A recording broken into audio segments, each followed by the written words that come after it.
Australia, 2007. Paraglider Ewa Wiśnierska is in the wrong place at the wrong time. Everybody was thinking, okay, we are fast enough to fly away from this cloud. But no one anticipated the immensity of the storm. It was the biggest and strongest thunderstorm that I ever saw. We knew we are playing with fire now. It was like a giant hoover sucking them up. This is the extraordinary story of a paraglider who cheated death. 10 kilometers above the Earth.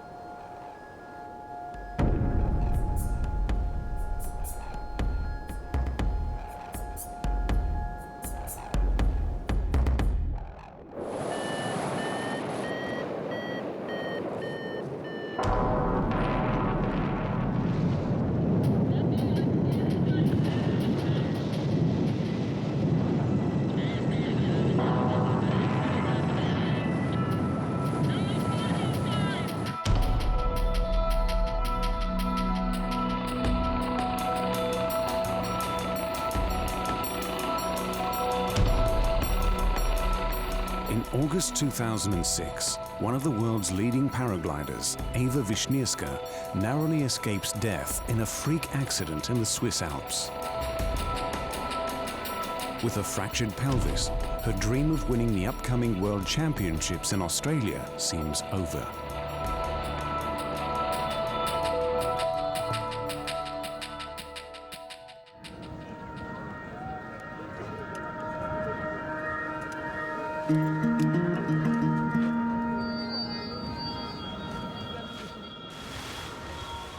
The beautiful thing in paragliding is you don't need anybody. You just take your backpack, go up, and you just glide totally free. Before I started flying, I didn't really know what to do in my life. When I started paragliding, it was like a virus. I couldn't get rid of it. So I changed everything. I decided to live in a car, just following the competitions. So everything in my life was around flying. In only her 4th year of competitive flying, Ewa Wiśnierska is already the top-ranked female paraglider in the world. Ewa Wiśnierska, who is the first woman on this event.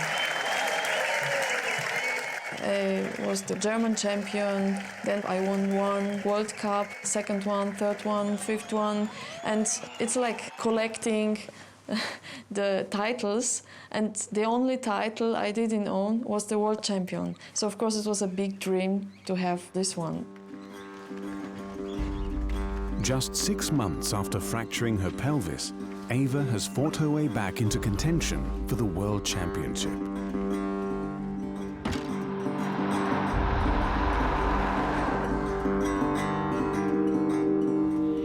In just a few short years, the outback town of Manila has become a mecca for paragliders the world over. 150 pilots from 34 countries will challenge for the world title, the highest accolade in paragliding. Before the World Championships in Manila, I had a big accident in Switzerland.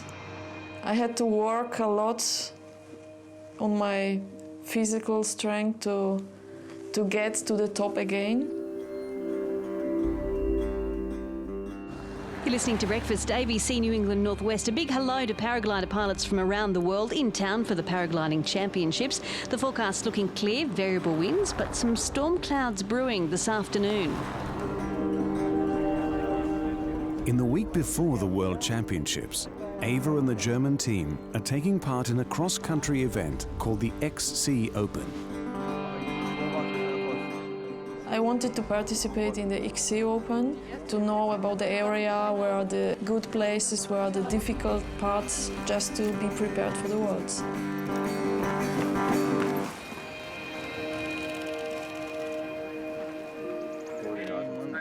German team leader Stefan Mast is responsible for the safety of Ewa and the other 6 German pilots.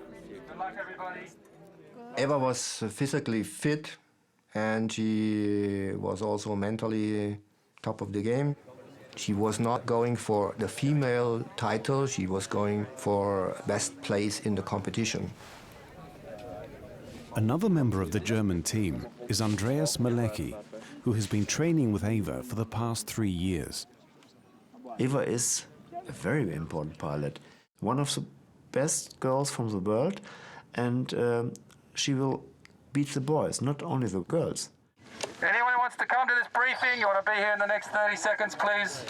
The director of the Manila Cross Country Championship is Godfrey Wennes. One of the most experienced pilots in the world, Wennes is the former world record holder for long-distance paragliding. The person that wins an XC Open World Series event, which is an endurance event as opposed to a drag race, is the person that flies the furthest by the end of the day. So it needs not just speed, but endurance. And it's not just a physical endurance, it's also mental endurance. In a cross-country event, pilots are permitted to fly in any direction they choose. The early start of the clouds is to the north of us here, and you can see to the north of us is where they are the biggest now, so quite obvious. By the time the pilots assemble on Mount Bora for their weather briefing, the threat of severe thunderstorms to the north has increased dramatically. And that I made quite clear for them, that there was a line there. If you get there early, you'll be able to pass through and continue on a long flight. But if you get there late, you might be stuck at a dead end, effectively.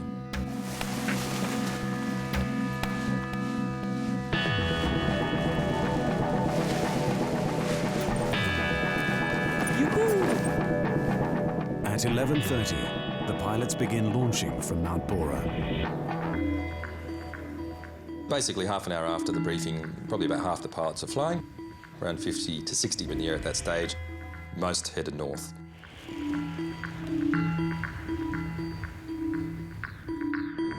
Paragliders use rising columns of hot air known as thermals to gain altitude.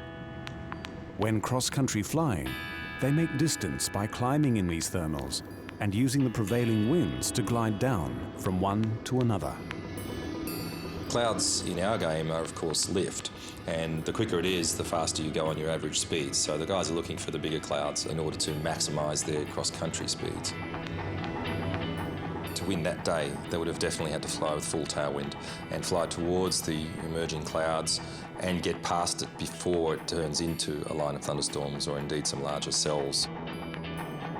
After launching, the paragliders form into groups known as gaggles. Due to a southerly wind, most pilots in the first gaggle elect to fly north. With the clock already ticking, they need to quickly navigate past the areas of atmospheric instability that lie ahead.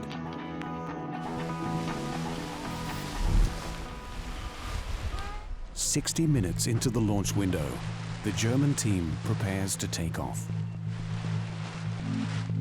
We didn't want to take off very early. We decided to let some people fly, so the air is marked. The thermals are already marked by the other pilots, so you can fly faster just following them. Ewa makes her pre-flight checks and sets her GPS track log to record.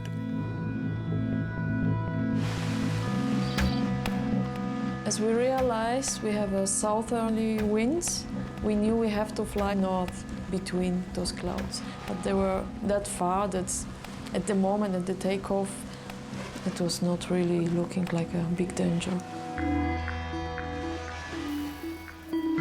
You could see the clouds forming and popping up all over the places, that there was more activity to the north, but there was no real thunderstorm or pre-thunderstorm seen at that time.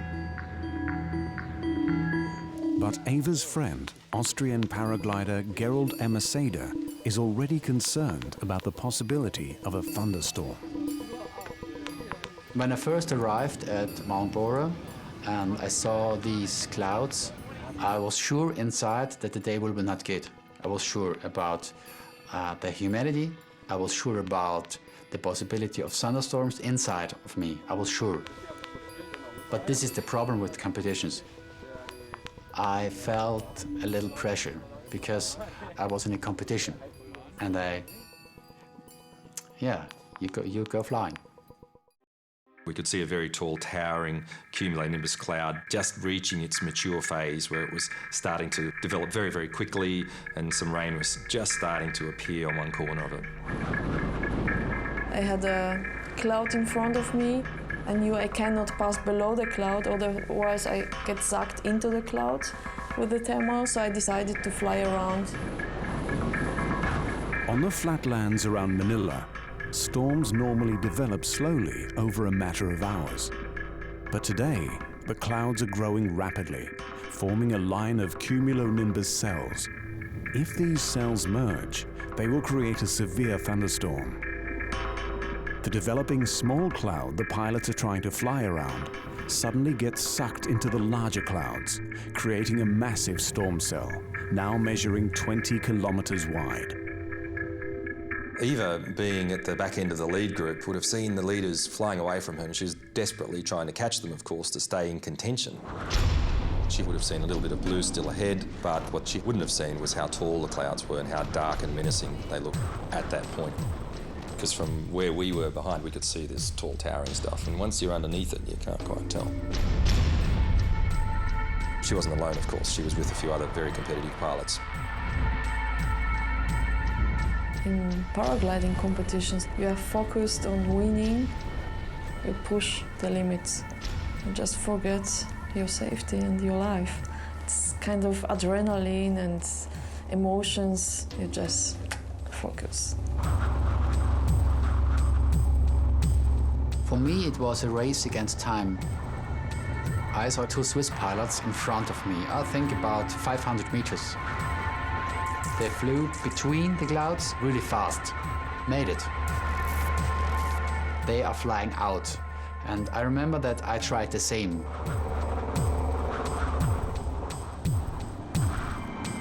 We were not fast enough. The two clouds started to growing up to one cloud. It was like the cloud catched me and there was no chance to get out of it. The clouds came together to form one very large cloud, and when that occurred, it was basically game over for Eva and the other pilots with her. It was like a giant hoover sucking them up to great heights, and they couldn't do anything about it at that point.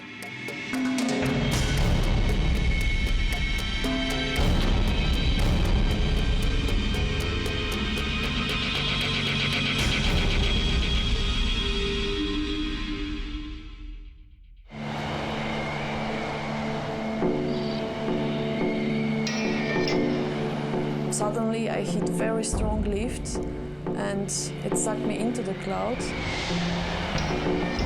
You can feel all the area of the glider pulling you up, and I felt pressed in my harness and just going up very fast.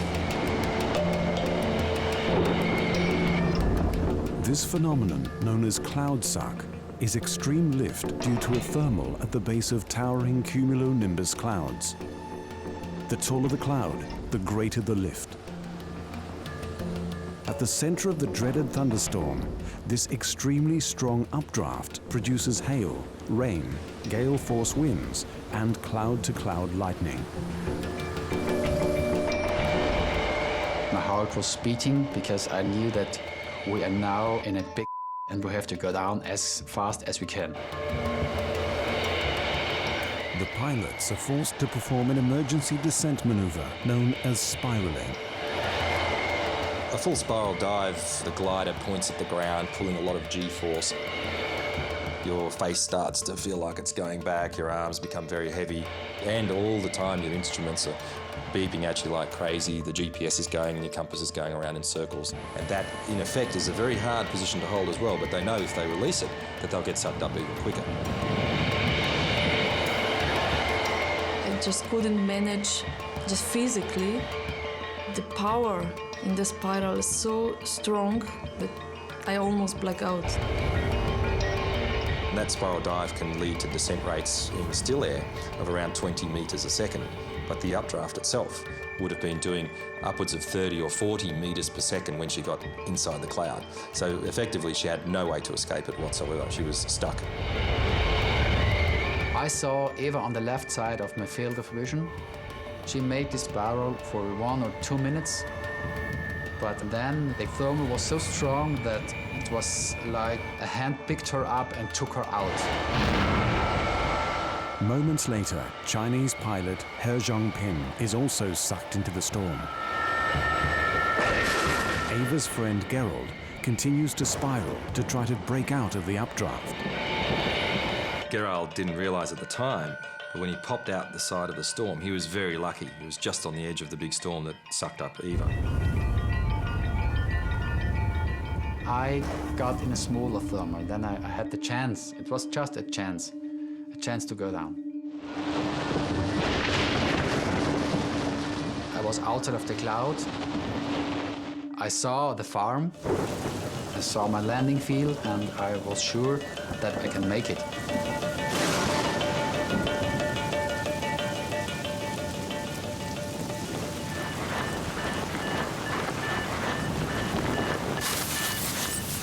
Landing near some old farm buildings, Gerald is forced to shelter from the fierce lightning storm.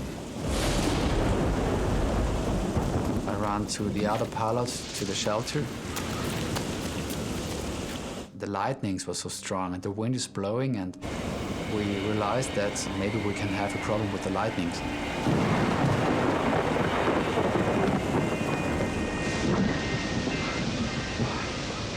It was for me the biggest and the strongest thunderstorm that I ever saw. I was sure that Ewa and the Chinese pilots will have a big problem. Maybe they will not be alive. Gerald makes contact with the Austrian team leader. He gives him his coordinates.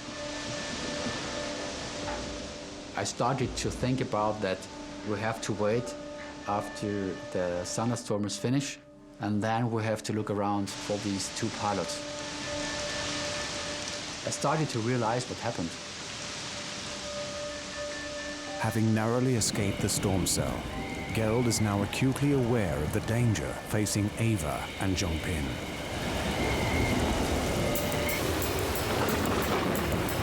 I was very scared to be inside this thunderstorm. It's like you are in the middle of the ocean and suddenly you have 100 sharks around you. You cannot do anything. The only thing she could do was to keep the glider flying. That was critical.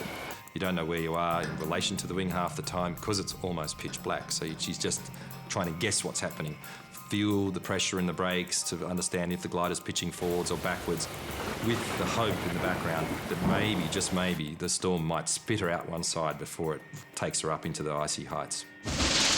In an extraordinary feat of endurance, Zhongpin has battled his way to the edge of the storm cell.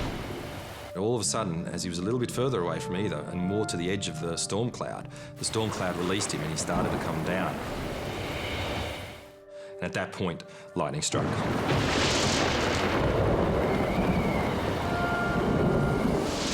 I could hear a lightning behind me. So I was really praying, if there are some angels or God, please help me. And I didn't stop. I was really hoping and believing that it's gonna be all right.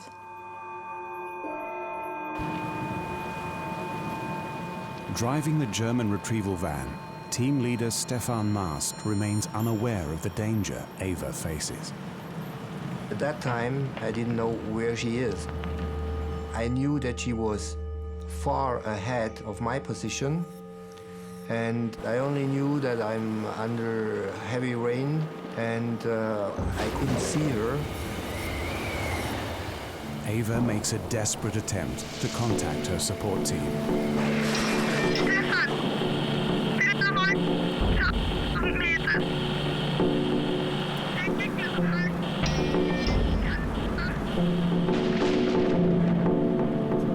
After there was no response anymore, For me, it was clear that this situation has a big potential, that this pilot will be the first I cannot bring back alive. The lowest layer of the Earth's atmosphere, the troposphere, provides just enough oxygen for humans to survive. In mountaineering, the air above 7,000 meters is known as the death zone, where the body uses oxygen faster than it can be replenished. No one has ever been above 7,000 metres and survived before. In fact, previously pilots were even dying at 6,000 metres and 5,000 metres due to turbulence and hailstones and lack of oxygen and hypothermia. My eyes are getting black and all my energy, all my power just left me. No longer able to withstand the force of the storm, Ewa is now being swept up towards the death zone.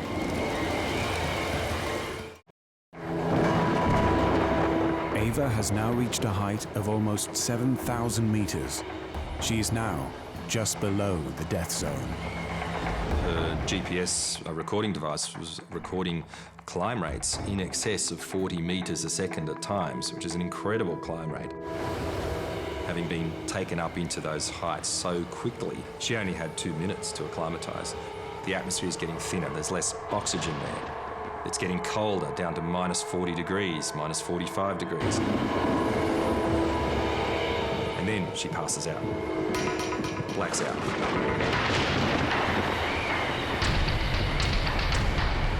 No longer in control of her glider, Ewa is now hurtling up through the storm at 100 kilometers per hour.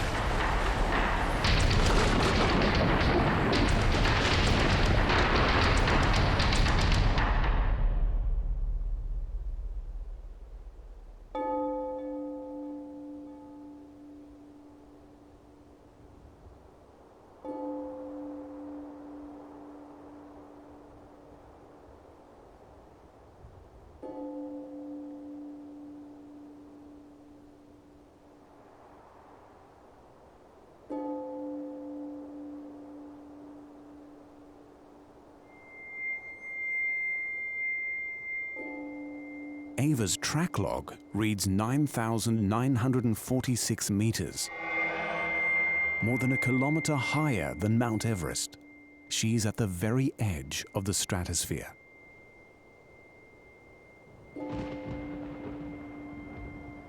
Exposed to temperatures of minus 55 degrees Celsius, her freezing body has lapsed into a hibernating state. The glider kept flying at that point, and at the very top of the storm cloud, the air isn't as turbulent anymore, so it didn't actually need any piloting inputs, because the paraglider is actually very stable due to a pendular situation. The pilot hangs underneath like a pendulum and gives it stability. So her being blacked out inherently wasn't such a dangerous thing. If anything, it might have even saved her life. The freezing temperature has slowed Ewa's metabolism down. Her body now focuses its remaining resources on keeping her vital organs working. Lack of oxygen at that altitude, normally you would only survive 10 or 20 seconds. Mountaineers can survive at extreme altitudes in specialist clothing, with slow acclimatization and bottled oxygen.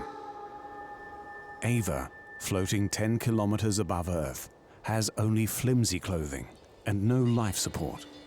She should, in theory, already be dead. She needed to get down as quick as she could before the lack of oxygen and the temperature took its toll and killed her.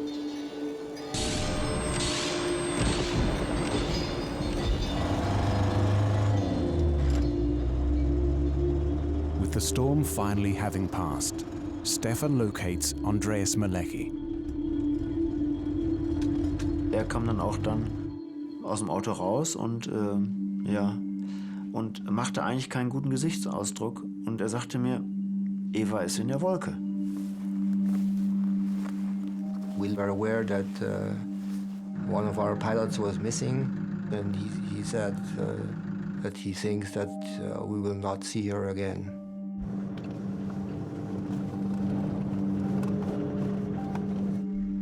so dass wir dann eigentlich dann ganz klar die Vermutung hatten, das kann keiner überleben in dem Gewitter. Wenn man auf 4000 Meter ist und immer weiter nach oben gezogen wird, da ist Hagel, da ist Blitzschlag, da ist Erfrierung, da ist alles Mögliche. Das kann man nicht überleben. The German team starts to sweep the vast Manila flatlands for Ewa. If she had escaped the storm and managed to land, she will almost certainly require medical assistance. Ja, also ich habe dann direkt versucht, Ewas Handy anzutelefonieren. Und da war kein Freizeichen, also da hörte man gar nichts, also der Anschluss war tot.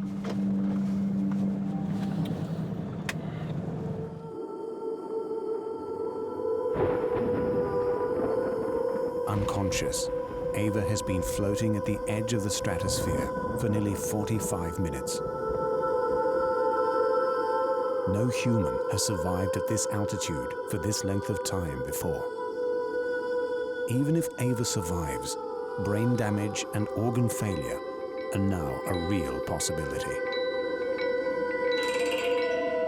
There's Ewa at over 30,000 feet in the ice crystal zone at the top of a storm cloud, being suspended by 6 kilograms of nylon called a paraglider. Her body was slumped to one side as she was unconscious. As she was leaning to one side, the glider developed a turn, a very long, lazy turn, and that's evidence from what we saw on the track log. So for about 40 to 45 minutes, she was doing very large and very smooth 360-degree turns. At minus 55 degrees Celsius, Ewa's wing has iced over, and her harness is now heavy with hail.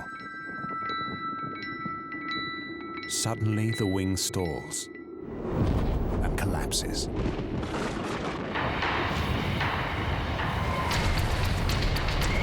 She's coming down through a very thin atmosphere, in excess of 200 kilometres an hour, which is faster than what you free fall at lower levels.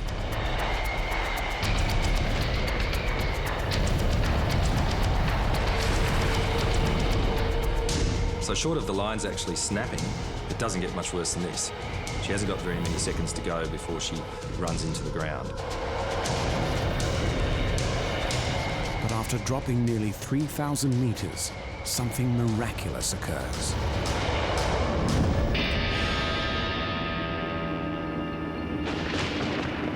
At around 6,900 meters, the glider reopens and starts flying again, all by itself.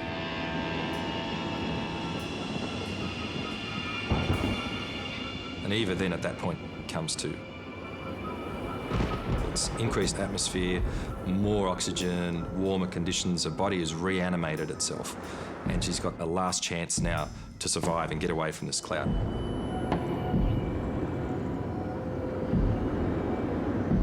When I woke up, I didn't know for how long time I was unconscious. It seemed to me like it was a few seconds or maybe a minute.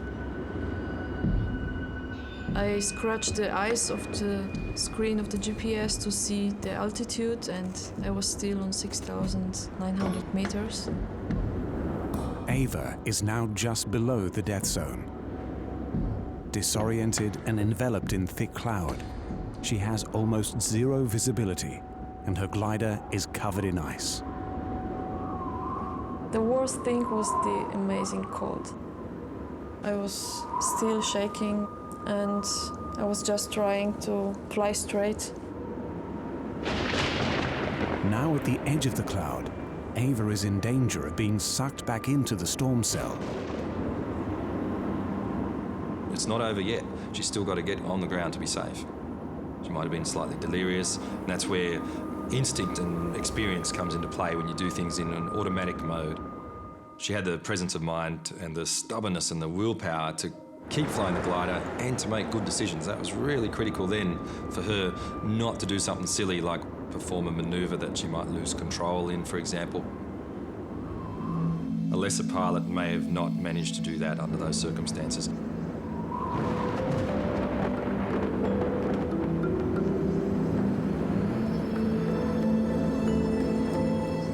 I knew I'm so close to death, and the only persons I was thinking about were my parents. I couldn't imagine my parents if I would die there. And I was praying, no, no, no, no, please, not here, not now. And that was all. Only to survive and to concentrate on what I can do.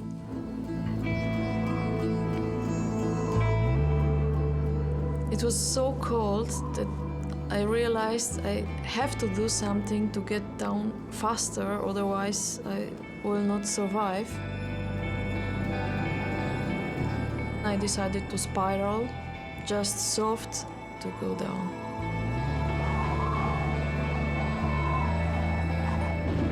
It's still a long flight to come down. I knew that the glider is full of water and ice, and it will be very dangerous. All the time I was fighting, I knew I will never give up. And it was actually the only thing, to concentrate what you can to do and don't give up.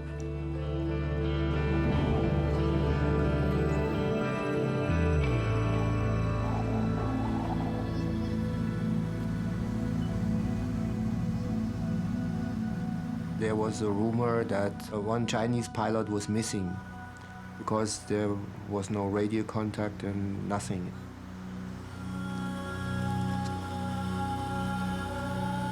The discovery of Zongpin's body came as a bit of a shock to everybody. We had hoped he survived. The body of pilot He Zongpin was discovered 4 kilometers from where he was first sucked into the storm. The lightning strike had killed him instantly. That affected the entire community that was there in Manila at the time. All the pilots were extremely down about it, and of course the Chinese pilots were in quite a state of shock that that had actually happened to one of their more mature pilots. It was something that was very unexpected.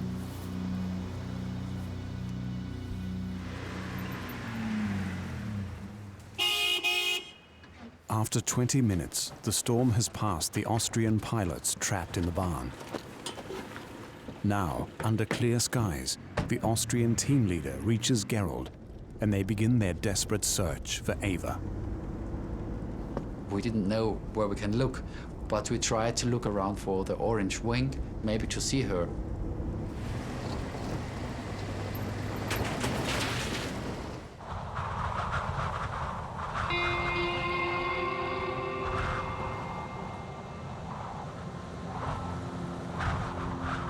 And when I saw the Earth, it was the most beautiful moment, like coming from the cosmos, coming back to the Earth.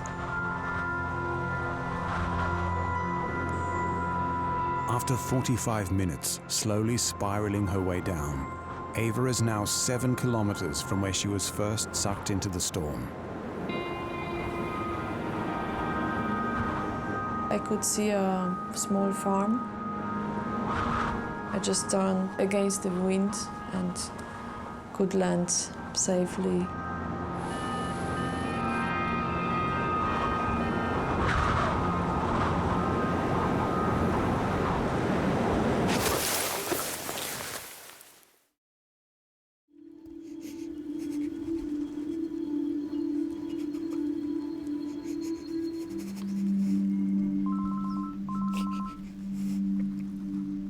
Suddenly I could hear my mobile phone.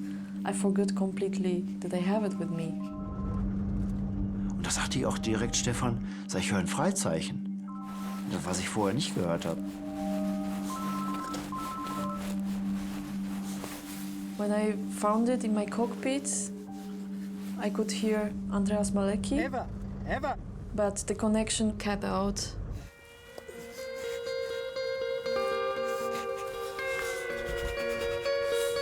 The reception was not perfect, so I decided to write the coordinates for my GPS in an SMS and send them when I have the reception again.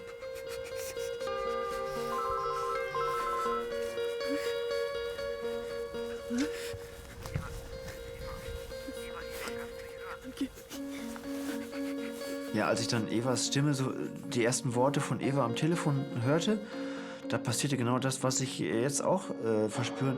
Ich bekam die Gänsehaut, das war einfach...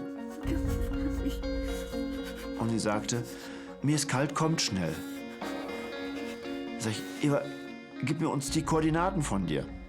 6, 5. I was so happy I have contact with my team and I could give them the coordinates. I knew they are coming.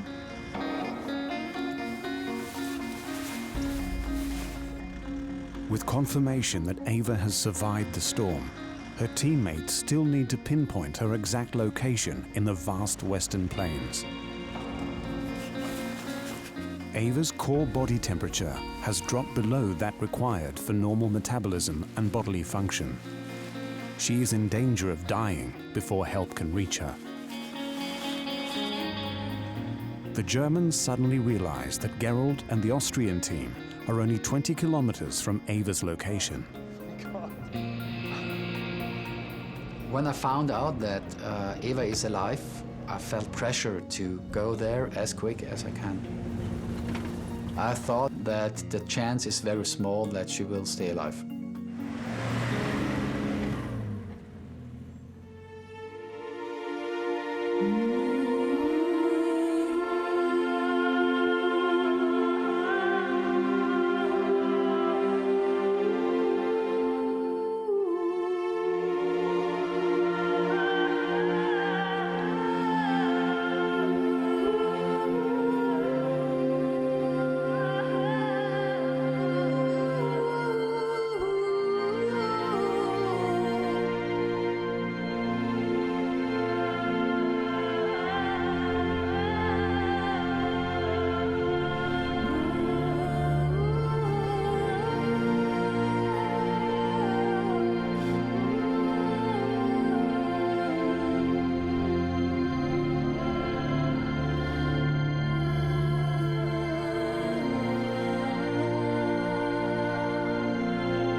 The Austrian team is shocked to find Ewa's paraglider still intact and her harness almost completely filled with ice and hailstones.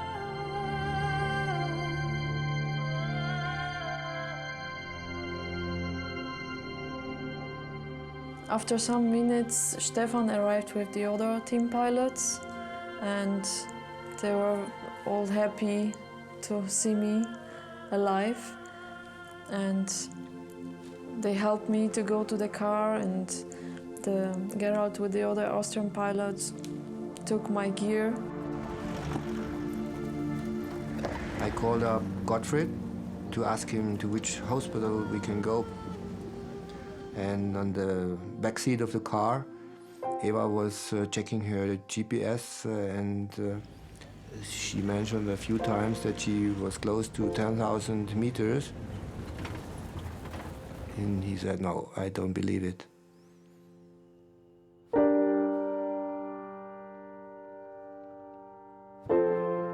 Die haben wir dann so einfach abgetan. So ein Gerät muss ja nicht optimal laufen, haben wir gedacht vorher. Aber hinterher, als wir diesen Track dann da wirklich minutiös ausgelesen haben und dann realisiert hatten, wie hoch die dann war, da standen wir dann da vor dem Computer und sagten, boah, so viel Glück das gibt's gar nicht, was die hatte. I remember that I was not surprised because I know how quick it worked inside the cloud, and I just remember that I was not surprised of the attitude, but I was, of course, surprised that she's still alive. Incredibly, Ewa is discharged from hospital soon after arriving. Her only visible injuries are frostbite to her ears and legs. The doctor couldn't imagine I survived at this altitude, and he measured the oxygen in my blood and said, everything looks fine. He couldn't believe. So all the hail... Word quickly spreads about Ewa's miracle flight.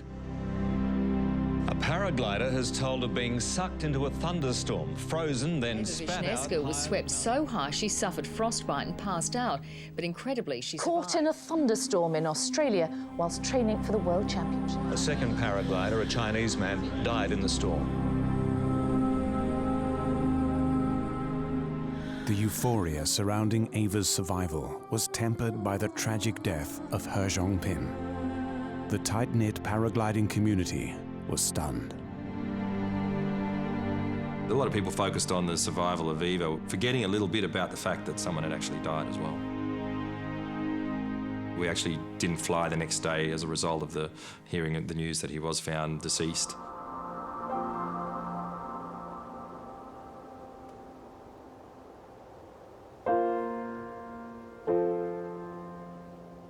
Ewa was shocked because at the moment where the track clock was stopped, probably by the lightning, the distance between Ewa and this Chinese pilot was only 500 or 600 meters.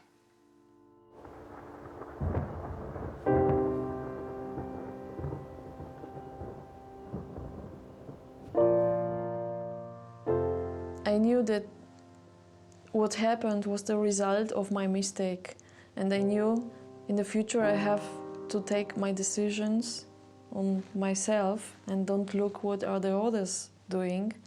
And I knew this will never happen again. There's still water inside. It's an absolutely amazing story, of course, that Ewa survived in such an altitude. But for me, it's more interesting how she could land this paraglider, this wing. She was able to fly a very, very heavy wing, and she landed, and I don't know how she made it.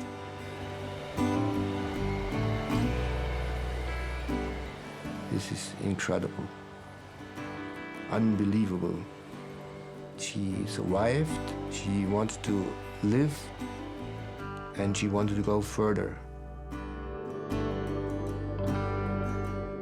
Das gibt's kein zweites Mal sowas, dass man das überlebt.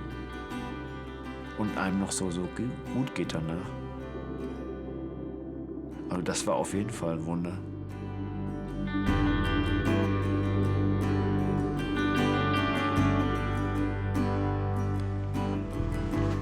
Six days later, in a remarkable show of courage, Ewa makes her way back to the summit of Mount Bora.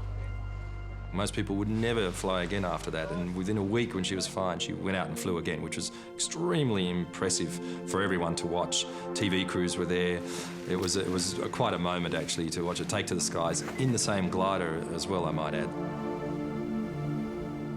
For us, that was the miracle.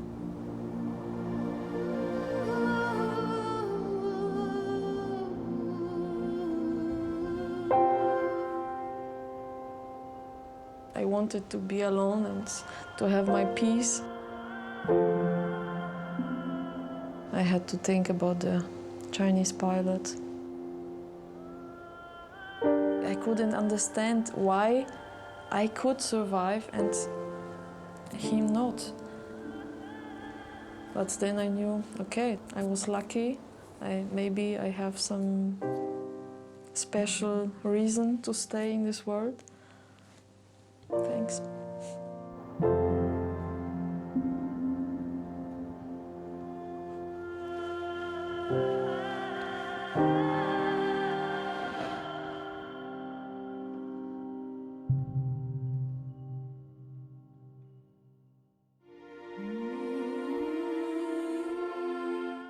Coming up next on Eden, Wild China explores the stunning natural history of one of the world's most mysterious and diverse countries.